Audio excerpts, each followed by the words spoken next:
It's Juvenis. I like to tell this congregation that some of the indigenes of FCT who have even gone to apply for NECO and WAEC, where they put the portal for state of origin 36, the FCT people always don't find where FCT belong. That describes our level of statelessness. And so for minister, it's wisdom to also understand this, because he is the one here, to also understand that there should be FCC, the city of government, and let there be the other part where people of the FCT will have government for the people, by the people, and of the people. So let there be a second tier government. And I like to also, on the preamble where it said, we Nigerians, in the constitution, sir, I think the best thing to be said there is that we Nigeria will sit, because there are so many things said in that constitution that we never agreed to. Number one, the ownership of land in the FCT. The ownership of land was said and promulgated and announced by a head of military. Nobody was consulted for it. It is said the entire ownership of land shall be vested on the government. And the constitution says we Nigeria agreed to it. FCT people never agreed to that, because we have our ancestral land that we have nowhere to go to except here. And so that should be looked into. I'd like to also talk about the issue of ministerial slots. Mr. Chairman, there is a court judgment since 15th of February 2018. I remember we petitioned the Senate, and the senator unanimously agreed and sent their position to Mr. President to obey the court judgment for the past 3 years to appoint FCT native indigene into the Federal Executive Council, not as FCT minister, but into Federal Executive. Till today, he has not obeyed that court judgment. We need to be represented and to be part of the scheme of things.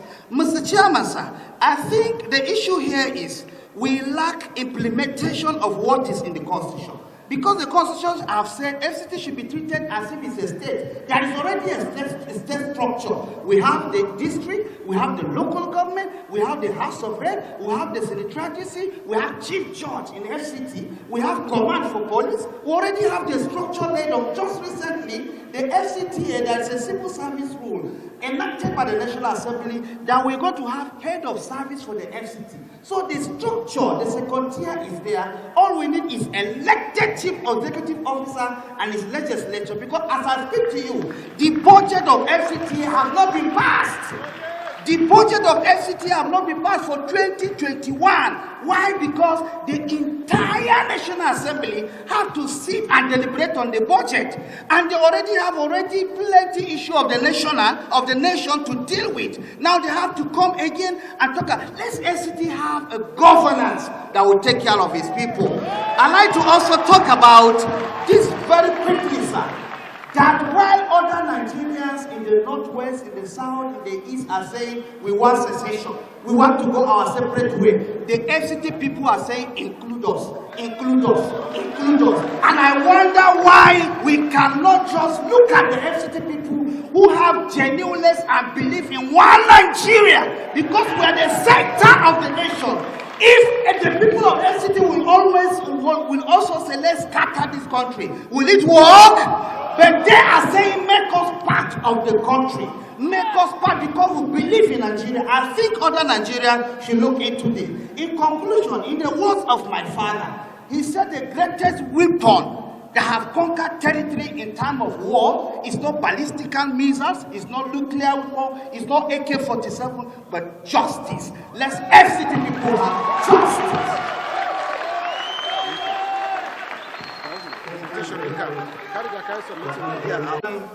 I stand here to represent 7 million direct members of NLC with 47 affiliates covering all the nooks and crannies of this country, both in the formal, informal, and public sectors of our economy. And therefore, I request for your special protection, Mr. Chairman. Mr. Chairman, because we don't want all the 49 affiliates to come and speak here, and that's why I'm trying to consolidate our position. Not only are you protected, I'm actually giving you 5 minutes and not 3. Thank you very much, Mr. Chairman. Mr. Chairman, the Nigerian Labour Congress is a pan-Nigerian organization that represents the interests of every shade of opinion in our polity, and that is why our approach to issues of national development have been guided by cohesion, the issue of justice, fairness, and equity. I've tried to categorize my presentation into two. One is on core labor issues and issues of socio-economic, cultural, and political issues. Mr. Chairman, on core labor issues, of recent there have been some recommendations to remove labor and the minimum wage from the exclusive list. And I think it's very important for me to lay this foundation why those two issues are actually in the exclusive list presently. Globally, Mr. Chairman, labor matters are governed by international labor standards as prescribed by International Labour Organization. Those international labor standards are adopted by international labor conventions. And gladly, Nigeria is a member state of the International Labour Organization, the first agency of the United Nations, which was formed in 1919 after the First World War. To date, Mr. Chairman, Nigeria have ratified 40 international conventions of the ILO, and already 26 are fully enforced, domesticated by the National Assembly. And importantly, the 8 core conventions that deals with labor, freedom of association, the right to organize, including the issue of the minimum wage, all have been ratified by the National Assembly and also domesticated in our national laws. It will therefore be anomalous, incongruous, and contemptible of global standard, and to even contemplate removing labor from the exclusive list. This will be tantamount to renouncing Nigeria's ratification of those conventions and repudiating Nigerian membership of the International Labour Organization. So therefore, I submit that on the basis of these facts, Your Excellencies, labor and minimum wage shall continue to be on the exclusive list. Let me also try to guide you on the national minimum wage. As we have said time without number, the minimum wage is also guided by a convention, Convention number 26 of the International Labour Organization, which Nigeria have domesticated many years ago in 1971. The national minimum wage is also not imposed on states. It's a process. All the governors are represented by one governor per each of the geopolitical zones at the negotiating table. So also employers of labor in the organized private sector, medium and small-scale enterprises, and therefore all the factors are considered: ability to pay, the cost of living, inflation, all those factors were presented. And happily, Rochas Okorocha was a member that represents some of his governors from his region on that committee and many other governors. This has been the process. And therefore, the 30,000 naira that was agreed was not imposed on anybody by federal government. It was the process allowed by law that was adopted. So at this point, to come and say, well, remove it from the minimum wage because of federalism is also false. As I speak to you, 26 federal states across the world, including the United States of America and Germany, who have practiced federalism for over 200 years, have minimum wage preserved in their national laws. In our document, those issues have been made very clear.